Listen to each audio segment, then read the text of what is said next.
I think it's easy to say that where did it all go. হায়দ্রাবাদকে হারিয়ে 5 উইকেটে জিতল লগ্ন।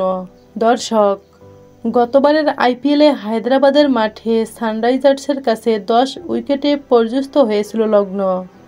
ম্যাচের পর মাঠেই তৎকালীন অধিনায়ক কেএল রাহুলকে বকাঝকা করেছিলেন লগ্ন মালিক সঞ্জীব গোয়েঙ্কা। সেই ঘটনার পরই লগ্নের সঙ্গে রাহুলের বিচ্ছেদ প্রায় পাকা হয়ে গিয়েছিল।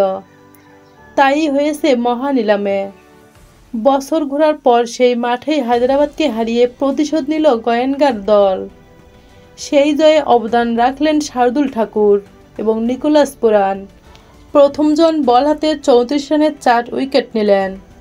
দ্বিতীয়জন 26 বলে 70 রান করে জয়ের ভিত গড়ে নিলেন। আগে ব্যাট করে হায়দ্রাবাদের তোলা 190-এর 9 স্কোর লগ্ন তুলে দিল 23 বল বাকি থাকতে। 5 উইকেটে জিতল তারা। এই আইপিএলে এটাই তাদের প্রথম জয়।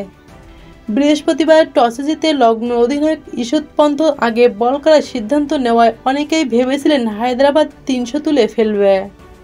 যে দল আগে ম্যাচ করে 286 তুলেছে, যে দলে ট্রেভিস হেড, অভিষেক শর্মা, ঈশান কিশনের মতো ব্যাটার রয়েছে, তাদের থেকে এমন আশা করা অন্যায় নয়।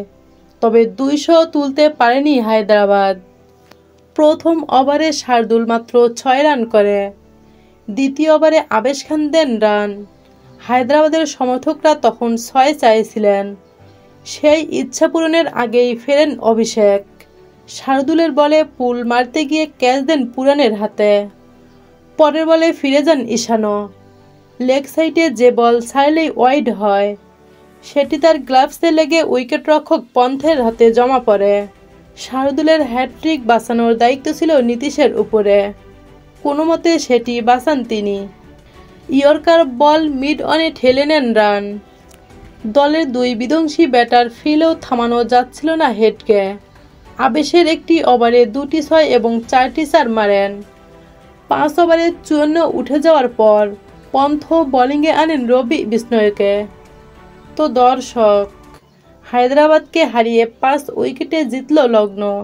এতে আপনাদের গুরুত্বপূর্ণ মতামতকে জানিয়ে দিন আমাদের ভিডিওর কমেন্ট বক্সে। ধন্যবাদ।